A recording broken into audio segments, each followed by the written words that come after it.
¿Qué tal, gente bonita de YouTube, gente bonita de ERA? Les habla su amigo Curiosidad Futbolera, su amigo Juan Reyno de las Dornelas, para Curiosidad Futbolera, para también las páginas de Facebook, para ERA. Y bueno, nada más aquí dando una pequeña reflexión de lo que está sucediendo en el fútbol de El Salvador. Últimamente, podrán verlo en un video aquí mismo del canal de ERA en YouTube, vieron que pues un jugador argentino prácticamente firmó su contrato en un tronco, en uno de los equipos tradicionales del fútbol salvadoreño, como lo es el Luis Ángel Firpo. Y esto se suma un poco más a todas las carencias que están sucediendo en el fútbol salvadoreño. No es de extrañar que haya equipos con problemas financieros, equipos que tienen o no pueden pagar la plantilla a sus jugadores, terminan debiendo sueldos, equipos que tienen muchos problemas para poder mantenerse en primera división o tener jugadores profesionales por cierto tiempo. Y son cosas que cada vez se están viendo más común. Normalmente en muchas partes de Centroamérica es algo muy común, pero en El Salvador es algo que está pasando cada vez y cada vez y cada vez y cada vez más. Bueno, este video es rápidamente una pequeña reflexión de qué está pasando con el fútbol salvadoreño. ¿Por qué suceden estas cosas? ¿Por qué tienen que firmar a un jugador en un tronco, en un parque? ¿Por qué tienen que tener equipos como el Deportivo Once que tienen problemas financieros y acaba de ser campeón de primera división? ¿Por qué los contratos de los jugadores nunca son claros? ¿Por qué hay jugadores que dicen que no les pagan? ¿Por qué hay plantillas que dicen que no tienen su salario como debe ser? Incluso esto me recuerda porque no es un problema de hoy. Digo, yo soy muy crítico de la Federación Salvadoreña de Fútbol y de toda las problemáticas que han tenido, las deudas, las polémicas con no poder darle siquiera ropa deportiva adecuada a sus jugadores en selección nacional. Estamos hablando de selección nacional, como cuando fueron a Columbus y los jugadores de la selección salvadoreña no tenían para poder, o más bien no les otorgaron ropa adecuada térmica para poder aguantar el frío de Columbus.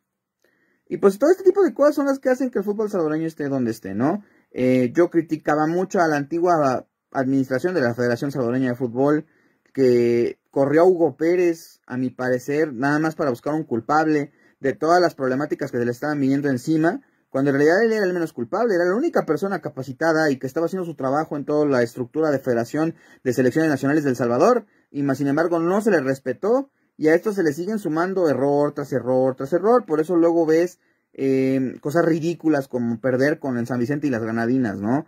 Cosas de ese tipo, que pues el fútbol salvadoreño lo tiene hundido prácticamente, y yo diría que es la peor liga de Centroamérica, incluso yo creo que al nivel de Belice. Yo la veo así. Y no es nada contra ustedes, hermanos salvadoreños, la verdad es que veo muy mal al fútbol salvadoreño.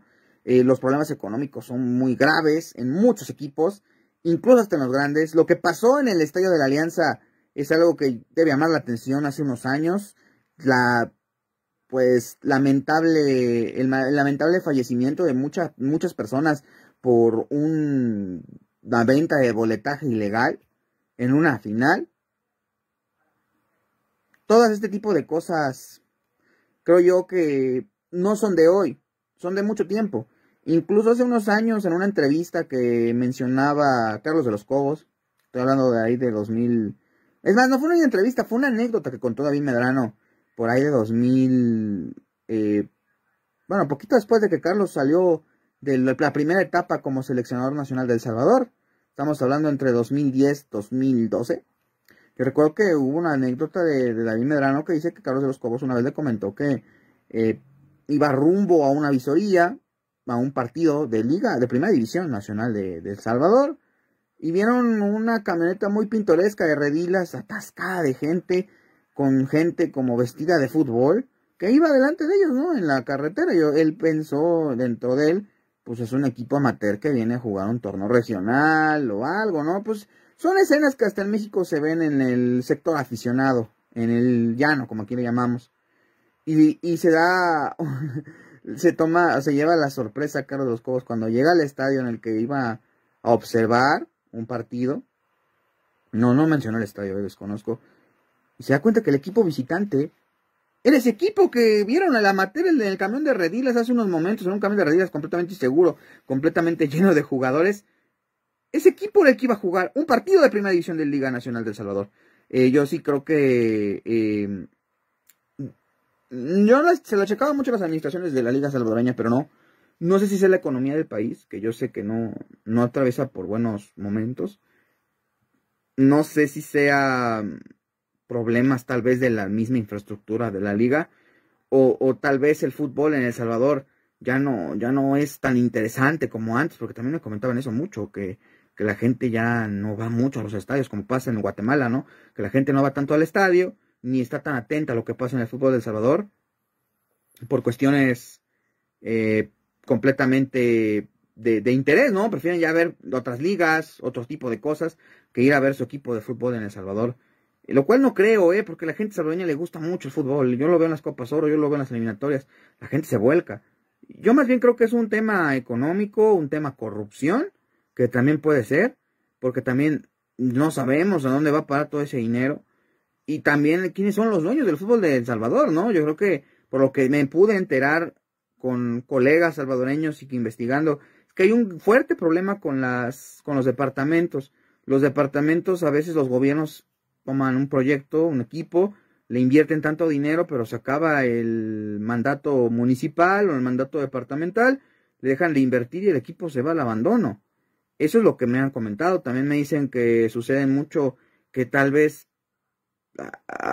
no es tan clara la manera en la cual llegan los dineros de los patrocinadores. El interés de la gente ha bajado mucho, también me dicen eso. Y a mí la verdad me intriga, porque creo que es un país que tiene suficientemente nivel, porque lo he visto en otras épocas. Es un país donde salió el Mágico González, o sea, qué clase de jugadores sacaron al mundo. Y yo no puedo creer que no sea posible que no puedan tener una liga decente. Pero bueno, en conclusión, lo que quiero hacer en este video es una reflexión. Invitar a nuestros amigos salvadoreños que por favor nos comenten en los comentarios, nos manden privado, no sé, alguien que quiera hablar de El Salvador, que sepa, que esté empapado del tema, que quiera hablar con nosotros, hacer un en vivo o algo, para poder reflexionar qué sucede en el fútbol de El Salvador, realmente es profesional o no. Porque ese tipo de cosas, de que un jugador firme un contrato en un parque, no son de equipo profesional y ni siquiera lo he visto en otras partes de Centroamérica. Se los encargo mucho, gente. Esto fue todo para Curiosidad Futbolera, para el mismo Eder A. Les habló Juan Reynaldo de la Ornelas. Hasta luego.